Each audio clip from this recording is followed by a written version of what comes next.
많은 사람들이 어, 뒤늦은 후회를 합니다. 사람들은 그 후회를 두고 그래도 뒤늦게라도 알아서 그래도 보탬이 되지 않을까, 뭔가 다르지 않을까라고 생각하지만 다 쓸데없는 소리죠. 그 당시의 상황에 부딪혀서 후회하지 않는다면 그건 돌이킬 여지가 이미 없어져 버린 거거든요. 물론 자신의 거기에 대한 상념이 남겠죠. 남기는 남겠죠. 하지만 음, 보편적인 사람들이 대부분 그렇죠. 아무리 후회를 한들 다시 똑같은 상황이 주어지면 다시 똑같은 실수를 합니다. 그러면서 후회를 하죠. 그러니까 그 후회가 아무 의미가 없는 거죠. 내가 한번 바꿔보지 않은 후회는 아무런 소용이 없는 거죠.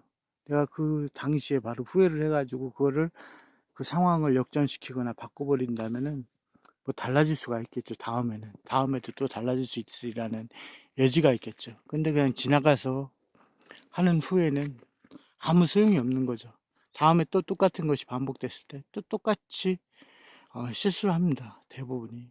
음, 아, 그런 면에서 이 붓다의 가르침이란 것도 마찬가지죠. 사람들이 지나고 나서 돌이켜보면 그렇죠. 옳은데. 하지만 그 욕망이 절대 줄어들지 않기 때문에 다시 그 경우가 되면은 똑같이 똑같은 길로 다시 가죠. 예. 붓다의 가르침이 더 위대해 보이는 거는 아마 세간 사람들이 보는 견해 때문일 것입니다. 이 왜냐? 이 세간 사람들은 뭔가 신기하고 뜻밖의 것, 이런 것들에 이 현혹이 되죠. 예. 그래서 어떤 종교들이나 이런 것들을 보면 막, 뭐 신통수를 부리고 막 이런 것들을 특별하게 보잖아요. 근데 왜 내가 그 얘기를 하냐? 그럼 그 신통수라는 게 뭐 보잘것 없어서 그렇다는 것이냐? 라는 걸 얘기하려는 게 아니죠. 그런 건 아예 논점이 아니죠. 음. 이 앙골리마라를 제도할 때나 카사파사 해명제를 제도할 때 그 일을 비춰보면 알 수가 있어요. 분명히 앙골리마라가 제 아무리 쫓아가도 제자리에 서 있는 붓다를 잡지 못했거든요. 네, 그리고 카사파 사명제가 1000명의 제자를 거느리고 있는 카사파 사명제가 붓다에게 귀의한 것도 이 그런 것이 없었던 건 아니거든요. 그런데 그건 절대로 그 논점 위로 올라오지 않는다는 거죠. 예. 그런 신통력은 보잘것없다는 거예요. 오로지 가르침만이 부각되거든요. 그래서 그 상대를 제압하죠. 그 가르침으로. 신통력으로 제압하는 게 아니라 그 가르침으로 제압하는 게 중심이 된다라는 거예요.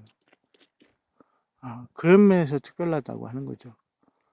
세간사의 여타의 뭐 종교라든가 소속신앙 이런 것들은 뭔가 신통한 뭐 그런 것이 등장해가지고 뭐 이런 현혹시키고 이런 게 있는데, 일단은 그것이 없지는 않지만 그것은 절대로 부각되지 않는다는 면에서 다른 것 같아요.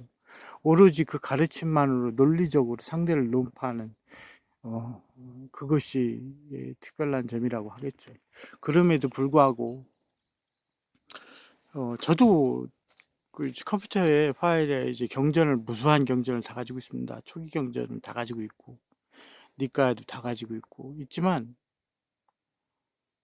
저도 그렇게 잘 안 찾아보게 돼요. 사실 고백하건데, 하물며 저도 그렇게 안 찾아볼진데 세간 사람들은 볼 일이 없겠죠. 물론 가끔 뜻도 모르면서 어떤 경전들을 베껴 쓰거나 그런 것들을 뭐 업으로 삼거나 이게 좋다라더라 해가지고 하는 경우는 있죠. 근데 그 가르침을 받아들이고 가슴속으로 실천해야겠다는 의지를 불태우는 사람은 정말 없는 것 같아요. 없는 것 같아요. 그런 면에서 조금 색다르게 이 붓다 시대의 그 가르침이 차지했던 그 비중을 한번 되새겨 보게 됩니다. 어,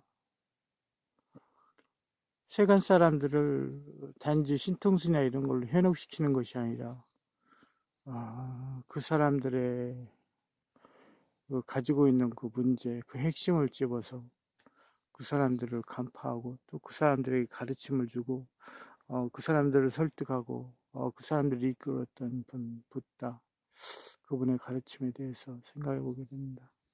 다시 한번 말하지만 뒤늦은 후회는 아무 소용이 없는 거거든요. 왜냐면은 거기에는 실천이 없기 때문에 그래요.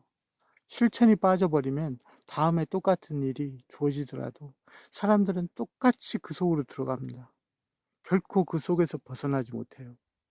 그렇기 때문에 그 붓다의 가르침이 주는 그것에 대해 가치에 대해서 다시 한번 말씀드리고 싶습니다.